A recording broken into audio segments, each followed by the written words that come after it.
ఒక స్టూడెంట్ ప్రతిరోజు తన లంచ్ టైంలో తన బాక్స్లోని భోజనాన్ని ఒక్క మెతుకు కూడా మిగిల్చకుండా తినేవాడు. అది చూసి తన స్నేహితులు అతన్ని వెక్కిరించేవారు. ఒకసారి ఒక స్నేహితుడు అతనిని అడుగుతాడు, నువ్వు ప్రతిరోజు ఒక మెతుకు కూడా మిగిల్చకుండా తింటున్నావెందుకు? మీ ఇంట్లో అంతా ఆకలితో చచ్చిపోతున్నారా? ఆ ప్రశ్నకు అతను ఇలా జవాబిస్తాడు, లేదు, మా ఇంట్లో తినటానికి ఎటువంటి లోటు లేదు, కానీ నేనిలా చేయటం వెనుక 3 కారణాలున్నాయి.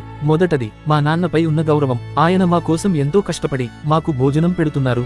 రెండవ కారణం నా తల్లి. ఆమె ప్రతిరోజు పొద్దున్నే లేచి ఎంతో ప్రేమతో మా కోసం అన్నం వండుతుంది.